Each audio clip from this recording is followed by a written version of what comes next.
मरकुस 11 अध्याय। यरूशलेम में विजय प्रवेश।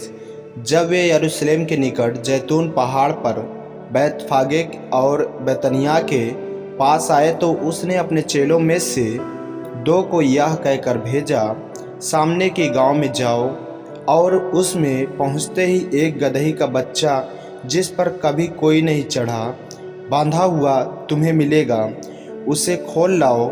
यदि तुमसे कोई पूछे, यह क्यों करते हो, तो कहना, प्रभु का इसका प्रयोजन है, और वह शीघ्र उसे यहाँ भेज देगा।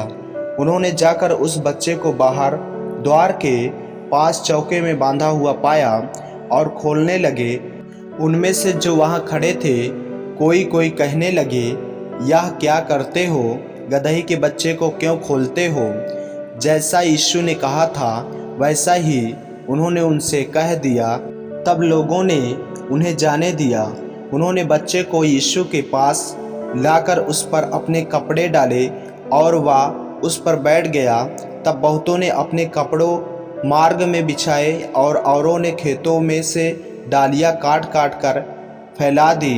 जो उसके आगे आगे जाते और पीछे पीछे चलते आते थे, पुकार पुकार कर कहते जाते थे, होसन्ना, धन्य है वह जो प्रभु के नाम से आता है। हमारे पिता दाऊद का राज जो आ रहा है, धन्य है। आकाश में होसन्ना। वह यरूशलेम पहुंचकर मंदिर में आया और चारों ओर सब वस्तुओं को देखकर बरहों के साथ बैतनिय्याह गया, क्योंकि सांझ हो गई थी। फल रहित अंजीर का पेड़। दूसरे दिन जब वे बैतनिय्याह से निकले तो उसको भूख लगी।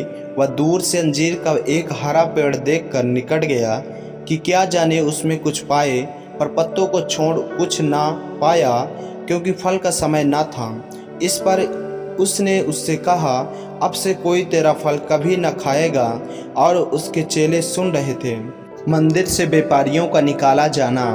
फिर वे यरूशलेम में आए और वह मंदिर में गया और वहाँ जो लेन देन कर रहे थे उन्हें बाहर निकालने लगा, और सर्पों के पीढ़े और कबूतर बेचने वालों की चौकियाँ उलट दी, और मंदिर में से किसी को बर्तन लेकर आने जाने न दिया।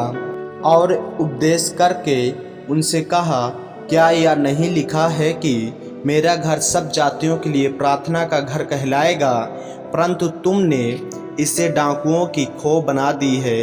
यह सुनकर प्रधान याजक और शास्त्री उसके नाश करने का अवसर ढूंढने लगे, क्योंकि वे उससे डरते थे, इसलिए कि सब लोग उसके उपदेश से चकित होते थे।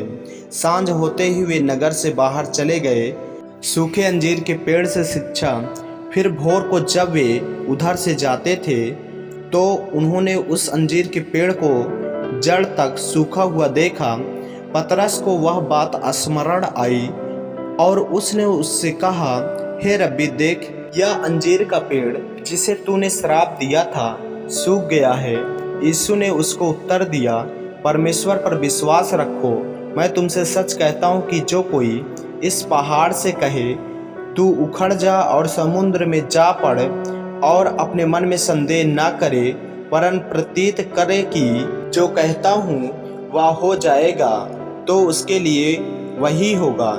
इसलिए मैं तुमसे कहता हूँ कि जो कुछ तुम प्रार्थना करके मांगो तो प्रतीत कर लो कि तुम्हें मिल गया और तुम्हारे लिए हो जाएगा।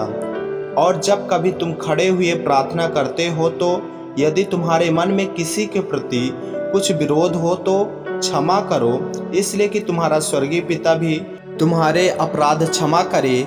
और यदि तुम क्षमा ना करो तो तुम्हारा पिता जो स्वर्ग में है तुम्हारा अपराध क्षमा ना करेगा। यीशु के अधिकार पर प्रश्न।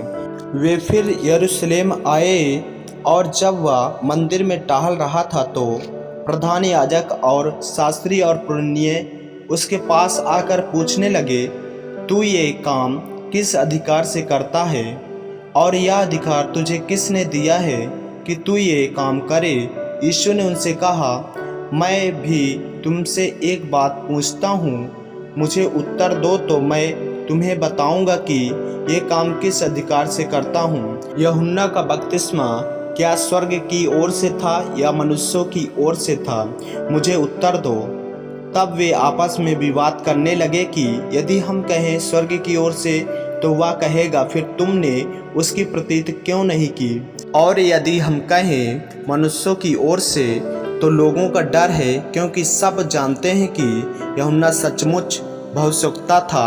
अतः उन्होंने यीशु को उत्तर दिया, हम नहीं जानते।